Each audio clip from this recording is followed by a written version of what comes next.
বাংলার যুবসাথী প্রকল্পে আপনারা যারা ফর্ম ফিল আপ করেছিলেন অনেকের কিন্তু টাকা ঢুকেছে, আবার অনেকের টাকা ঢোকেনি। যাদের টাকা ঢোকেনি কিভাবে স্ট্যাটাস চেক করবেন এই নিয়ে কিন্তু ইউটিউবে হিউজ পরিমাণে ভিডিও আছে, যে আজই চেক করুন, আজই এই ফর্মটা আপলোড করুন, করলে কিন্তু আপনার টাকা ঢুকে যাবে। এই ধরনের তথ্য নিয়ে কিন্তু অনেকেই ভিডিও বানিয়েছে। বাট আপনাদের কিন্তু আমি আজকে রিয়েলিটিটা বলবো যে কি কাজ করলে আপনার যুবসাথী যে ফর্ম ফিল আপ করেছিলেন সেই ফর্ম ফিল আপে আপনার যদি এখনো পর্যন্ত টাকা না ঢুকে থাকে তাহলে কিভাবে টাকাটা ঢুকবে।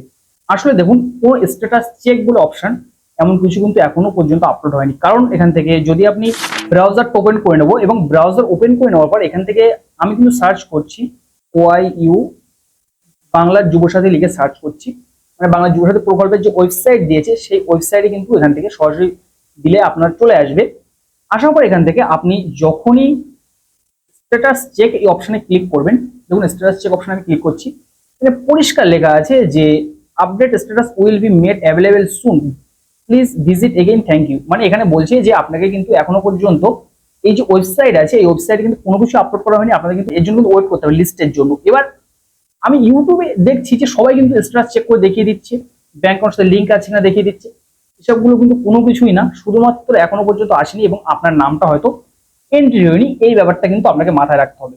যদি আপনি অনলাইন করে থাকেন, যদি আপনার টাকা না ঢোকে তাহলে বুঝতে হবে যে আপনার অ্যাকাউন্টে এখনো পর্যন্ত সরকার থেকে টাকা দেয়নি, বা আপনার ব্যাংক অ্যাকাউন্টের সাথে আধার কার্ড হয়তো লিঙ্ক নেই, এমন কিছু হতে পারে।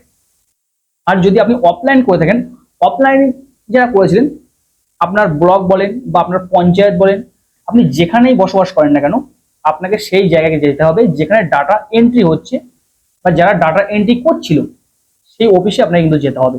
যেহেতু আমার পঞ্চায়েতে আমি কিন্তু আমার আধার কার্ড নিয়ে, আপনার ব্লক হলে আপনার ব্লকে আপনার আধার কার্ড নিয়ে কিন্তু যেতে হবে, সেখানে গিয়ে তাদেরকে বলতে হবে যে দাদা দেখুন যারা এন্ট্রি করছে যে আমার নামটা অ্যাড হয়েছে কিনা, বা আপনারা এখনো পর্যন্ত পোর্টালে অ্যাড করেছেন কিনা। এটাই হচ্ছে একমাত্র আদার্স কোনো কিছুই কিন্তু নেই। যদি আপনি মনে করেন যে আপডেট করবেন বা কোনো কিছু করবেন, এমন কোনো কিছু করেও কিন্তু কোনো কাজ হবে না।